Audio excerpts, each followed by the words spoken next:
Salut tout le monde, c'est Raito, on se retrouve pour la review du chapitre 258 de Eden Zero. On a un chapitre qui est vraiment très fou. Et en plus à la fin on a encore une fois une dinguerie. Il faut qu'on parle de tout ça. En tout cas n'hésitez pas à liker un maximum la vidéo et à vous abonner si vous aimez Eden Zero. Ici on est des gros fans de Eden Zero, on en parle régulièrement. Et si tu veux soutenir tout simplement la chaîne, n'hésite pas à le faire.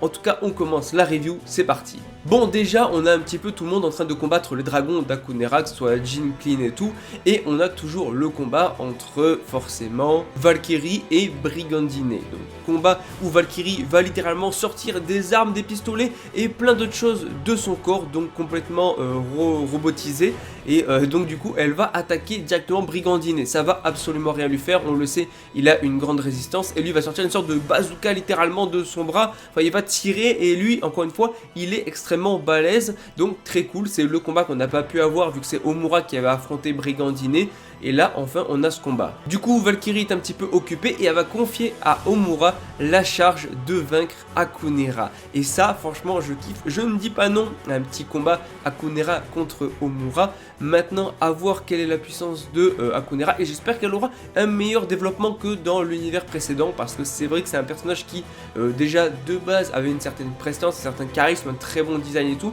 qui pouvait faire partie en toi des meilleurs antagonistes, mais il manquait un développement derrière. Donc j'espère qu'on l'aura dans cet univers Zero, parce que franchement ça peut envoyer du lourd. Sinon on a le combat tant attendu entre Witch et Wyzar. Pareil, Wyzar avait affronté Shiki, donc on n'avait pas eu ce combat là non plus. Et donc on a Wyzar qui a pu entrer grâce à un sort de téléportation spatiale et qui va attaquer avec des explosions directement Witch. Witch n'a même pas le temps de réagir, du moins au début, jusqu'à ce qu'elle aussi réagisse et contre les attaques de Wyzar. Mais surtout il faut qu'on en parle, l'overdrive de Witch enfin révélé dans ce chapitre, et ça franchement ça fait plaisir. Maintenant il ne reste plus que deux personnages pour montrer, enfin qui n'ont pas eu d'overdrive, qui n'ont pas montré d'overdrive, c'est Laguna et Sister Evely. Donc j'espère que ça sera le cas tout simplement dans l'arc et tout. Ça serait dommage de ne pas voir leur overdrive, surtout quand on voit l'importance de l'overdrive et qu'on voit en fait que depuis le début, certes on pouvait se dire ouais l'overdrive c'est juste un power-up. Non, tout simplement parce que l'overdrive serait au centre de tout ce qui est arrivé, puisque à la fin on en parlera, il parle carrément d'overdrive une planète. Donc oui, et on sait qu'en fait plein de choses peuvent overdrive et pas seulement les humains. Donc ça rend le concept d'overdrive beaucoup plus intéressant, et donc ce n'est pas juste un simple power-up que vont avoir les personnages. Bon, on va s'arrêter 2 petites secondes sur le design de Witch. Elle est magnifique, le bouclier de l'Edens avec des sortes de plumes en mode ange et tout. Non franchement elle est juste incroyable, le chara design est ultra validé, juste Witch Overdrive est magnifique. Alors ça va surprendre Wyzar. Maintenant j'ai envie de dire Killer avait montré l'overdrive il me semble, donc en soi est-ce que Wyzar n'aurait pas aussi l'overdrive? Et pareil pour Brigandine, ils nous l'ont pas montré si je me trompe pas dans l'univers précédent, et du coup pareil pour Clown qui n'a pas montré son overdrive. Donc est-ce qu'ils sont dotés de l'overdrive? Parce que parler de machines de compatibilité supérieure s'ils n'ont pas l'overdrive alors que les étoiles brillantes ont l'overdrive, c'est assez surprenant. Et de toute façon vu que Killer l'avait, il y a des chances que les 3 autres aussi, et en fait j'espère que ça sera le cas, parce que personnellement je valide l'idée, je veux voir des nouveaux chara design pour ces personnages là en mode overdrive. Et en plus c'est drôle parce que pour l'instant, alors on n'a pas revu Clown, mais Wyzar est en combat avec Witch, donc l'overdrive devrait pas tarder à arriver, en tout cas j'espère. Brigandine est avec Valkyrie, donc peut-être l'overdrive aussi. Le seul qui est à distance, donc qui montrera sûrement pas son overdrive, c'est Killer, mais de toute façon on l'a déjà vu. Et Clown n'est pas là pour l'instant, et Clown est probablement à bord de l'Eden Swan. Et rappelez-vous que Clown était à bord de l'Eden Zero quand l'Eden Zero a voyagé de l'univers précédent jusqu'à l'univers Zero. Donc Clown pourrait très bien récupérer la mémoire de l'univers précédent. Donc ça c'est vraiment très intéressant, et je pense que c'est pas, voilà, c'est pas anodin si Clown était à bord de l'Eden Zero au moment du transfert et du voyage vers l'univers Zero. Donc voilà, je tiens à le préciser parce que retenez bien ça, je suis sûr qu'il y aura un truc par la suite par rapport à Clown. En tout cas on a le combat qui se poursuit entre Witch et Wyzar avec des explosions, des coups et tout, et Wyzar est en fait la lance de l'Edens, et donc Witch est le bouclier de l'Edens, et cette lance aurait pour but en tout cas de détruire ce bouclier. Donc maintenant Forcément, qui dit étoile noire ici, dit Eden Swan ici. Ils ont clairement réussi, grâce au flair des dragons d'Akunera, à suivre Shiki et les autres. Donc ils ont réussi à pénétrer dans ce nouveau cosmos, en fait, qu'on ne connaît pas trop pour l'instant. Donc l'Eden Swan est bel et bien de la partie. Et oui, les combats arrivent, mais en même temps, je sens les grosses dingueries qui vont arriver.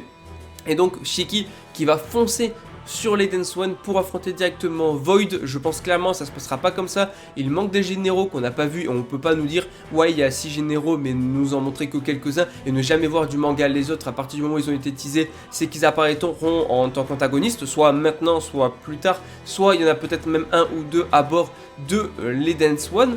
Donc voilà, et je pense pas que le combat contre Void ait lieu maintenant, ou alors il y a un arc après Void avec Mother, je sais pas. Mais franchement, Shiki en tout cas fonce directement dessus. Et c'est clairement, ils y vont à l'abordage et tout. Et d'un autre côté, l'Eden Zero a un problème. Tout simplement parce qu'ils ne peuvent plus sortir de l'Eden Zero. Ils ne peuvent plus ouvrir les portes. Ils sont bloqués parce que Killer a contrôlé l'Eden Zero. Donc Killer qui est là et qui a repris le contrôle. Et c'est même pas tout parce que le vaisseau va s'autodétruire dans, je crois, 10 minutes. Ouais, ça 10 minutes. Donc dans 10 minutes, le vaisseau va s'autodétruire. Donc Witch va devoir tenter de reprogrammer, de reprendre le contrôle du moins du système avant que ça explose. C'est une autodestruction. Et là, on a le droit forcément. Voilà, c'est obligé. Forcément, on va avoir des petites infos sur Killer et sur Aramith. Mais du moins, il y a 20 000 ans plus tôt. Donc, du coup, Mio qui est là, présente.